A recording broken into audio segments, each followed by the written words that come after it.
நமக்கே கஷ்டமாக இருக்கும் என் பண்ணுற சத்தியம். அதோடய அவங்க அப்பா வந்துடுவார், ஏன்டா இவ்வளோ பெரிய தப்பை பண்ணிட்ட எனக்காக அப்படின்னா. அதோடனே என் அப்பா எனக்கு ஒரு வரம் தாங்க அப்படின்னு கேட்போம். என்னன்னு அவங்க அப்பா கேட்பாரு.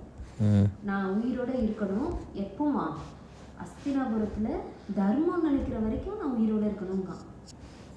தர்மம்னா என்னன்னா நல்ல ஒரு ஆட்சி வர வரைக்கும், அது வரைக்கும் நான் உயிரோடே இருக்கணும்ங்க. அதனால அவன் எத்தனை பரம்பரை உயிரோட இருப்பான் தெரியுமா? கிட்டத்தட்ட 4 பரம்பரையாவது இவனும் சத்தியவதியும் உயிரோட இருப்பாங்க. சாந்தனி இறந்துருவான். எல்லாம் தப்புன்னு உணரையும் சத்தியவதி வந்து கங்கையை கூப்பிடுவா. ஏன்னா அவ தானே ஒய்ஃபு, இவ 2வது ஒய்ஃப் தானே. அவ கூப்பிட்டு நீ அப்பவே உன் அவனை தடுத்திருந்தீங்கன்னா இவ்வளவு பெரிய கதையே வந்திருக்காது. அவன் சபந்தம் எடுத்தாலும் நான் கல்யாணம் பண்ணி, ஏன்னா பீஷ்மர் கல்யாணம் பண்ணியிருந்தா அவன் இதுதானே போயிருப்போம். அவன் ஒழுக்கத்தோட வரும்போது அவன் பிள்ளைகளும் இப்படி வராதுல்ல. சத்தியவதி பொறாம பிடிச்சவனக்கிட்ட அவன் பிள்ளைகளுக்கும் அதே புத்தி வந்துருச்சுல. அன்னைக்கே தடுத்துக்கலாம். அந்த கங்கை சொல்லுவா, என் ஆத்துல எல்லாரும் வராங்க, நிறைய பேர் சபதம் எடுப்பாங்க, நான் எல்லாத்தையும் என் பிள்ளையா தான் பார்ப்பேன். மனசால வேணுமா அவன் என் பிள்ளையான்னு நினைக்கலாம், மற்றபடி எல்லாரும் எனக்கு பிள்ளைங்க தான்ருவா.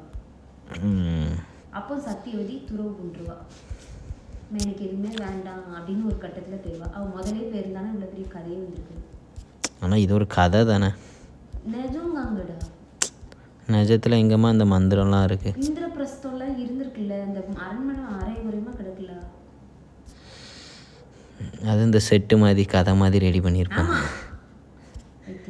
அந்த என்ட்ரன்ஸ் மட்டும் கிடக்கும், அரண்மனை இல்லையா. பீஷ்மர் சாப்பிட்ட பாத்திரம்லாம் என்னால் நம்ப முடியல. அவ்வளோ பெரிய பாத்திரத்துல இந்த சாப்டர் பண்ணா.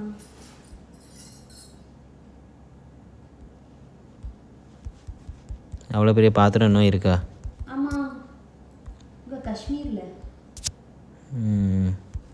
அப்புறம் பீஷ்மருக்கு கோயில் உண்டு. பீஷ்மருக்கா யாருக்கோ காஷ்மீரில் இருக்குல்ல.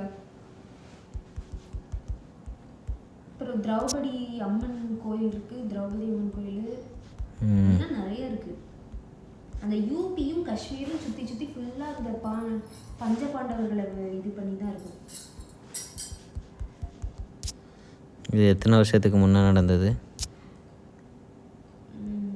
அக்பருக்கும் முன்னாடி. அக்பரே 1.15. இவங்க எத்தனை வருஷம் தெரியல. இன்னொன்று அவங்களோட வயசு அதிகமாக இருந்திருக்கும் சாகும்போது. அந்த கதை நல்லா இருக்கும் சார். கடைசியில் மகாபாரதத்துலேருந்து முடிச்சிருவான் அரசாலையும். இது எடிக்காமல் இருக்காம